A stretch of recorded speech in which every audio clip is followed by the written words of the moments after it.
उत्तराखंड में हुआ यूसीसी लागू। ऐसा करने वाला बना देश का पहला राज्य। नमस्कार दोस्तों, आपने भी खबर सुनी होगी यूसीसी लागू होने की। आइए जानते हैं क्या है यूसीसी और इसके आने से क्या होंगे महत्वपूर्ण बदलाव। पहला बदलाव, बहुविवाह प्रतिबंधित किया गया। यूसीसी बिल में बहुविवाह को पूर्ण प्रतिबंधित कर दिया गया है।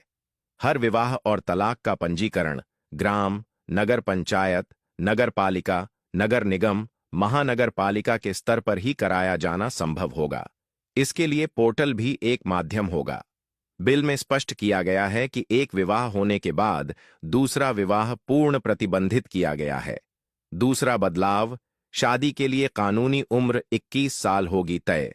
सभी धर्मों के लिए विवाह की आयु समान की गई है। पुरुष के लिए कम से कम 21 वर्ष और स्त्री के लिए न्यूनतम 18 वर्ष। तीसरा बदलाव, बिना रजिस्ट्रेशन लिव इन रिलेशन में रहने पर अब होगी जेल। इसके साथ ही लिव इन रिलेशनशिप में रहने वालों के लिए रजिस्ट्रेशन कराना जरूरी होगा। समान नागरिक संहिता लागू होने के बाद उत्तराखंड में लिव इन रिलेशनशिप का वेब पोर्टल पर 1 माह के अंदर रजिस्ट्रेशन कराना जरूरी होगा। रजिस्ट्रेशन न कराने पर युगल को 6 महीने का कारावास और 25,000 का दंड या दोनों हो सकते हैं। इसके साथ ही शादी के बाद रजिस्ट्रेशन अनिवार्य होगा। हर शादी का गांव में ही रजिस्ट्रेशन होगा। बिना रजिस्ट्रेशन की शादी अमान्य मानी जाएगी। शादी का रजिस्ट्रेशन नहीं होने पर किसी भी सरकारी सुविधा का लाभ नहीं मिलेगा। पति और पत्नी दोनों को तलाक के समान आधार उपलब्ध होंगे। तलाक का जो ग्राउंड पति के लिए लागू होगा वही पत्नी के लिए भी लागू होगा।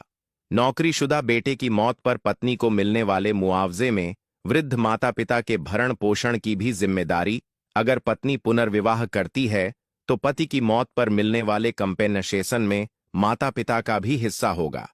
पत्नी की मौत हो जाती है और उसके माता पिता का कोई सहारा न हो तो उनके भरण पोषण की जिम्मेदारी पति की होगी।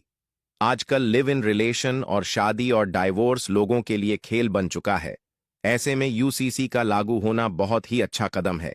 उत्तराखंड राज्य में ही नहीं बल्कि हर जगह यूसीसी लागू होनी चाहिए। उत्तराखंड में यूसीसी लागू होने पर आपकी क्या प्रतिक्रिया है? कमेंट बॉक्स में जरूर बताएं और वीडियो को लाइक और शेयर जरूर करें।